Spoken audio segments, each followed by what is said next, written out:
Hello, my name is Jamin Ma. My student ID is 219824366. So I'm going to be solving for how long it takes for this wheel to stop and horizontal and vertical reaction at A.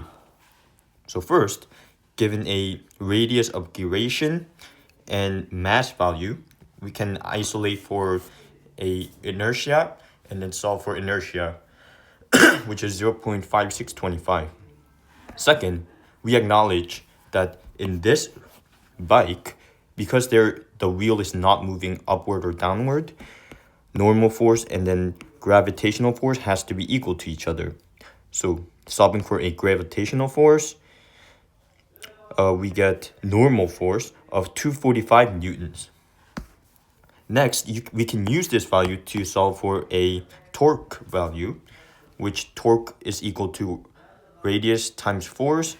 For the force, we can use a frictional force, which is mu k times force of normal, which we found earlier. So plugging everything in, we get torque value of 24.5 newtons per meter. Next, we can solve for a angular acceleration using the torque that we found from here, which after isolating, we found out to be 43.6 radian per second. Next, using this, finally we can isolate for the time. We're going to change the velocity equation to a angular velocity equation. We know that initially a wheel was spinning 40 radian per second, but since they have to come to a stop, we're going to set a angular velocity into 0. So solving for a t value, we get t is equal to 0.92 seconds. So it takes 0.92 seconds for this wheel to come to a stop. Next, we're going to be finding a ratio for ay to ax, given the radius. So ay is going to be 3/4 of ax. So ax is going to be larger because the x component of the radius is larger.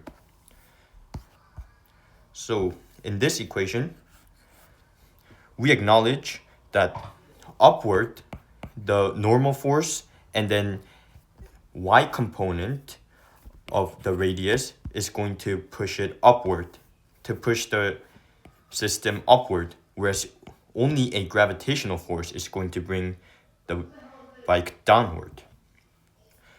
Now,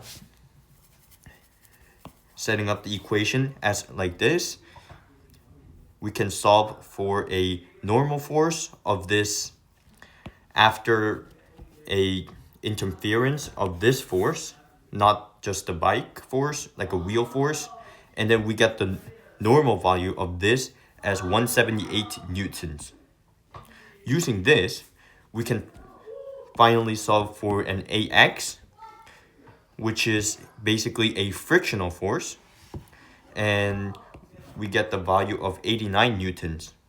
Using an ax value, we can solve for ay, which is 66.75 newtons, because there are 3/4 of ax. So to support the elderly system, there are a few improvements that can be made. For example, we can lower a center of mass so that it is hard for a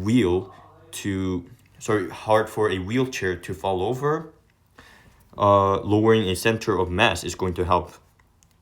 Also, we can lower the moment of inertia, which is going to make it easier for this system to be stopped or this system to start when it is at rest.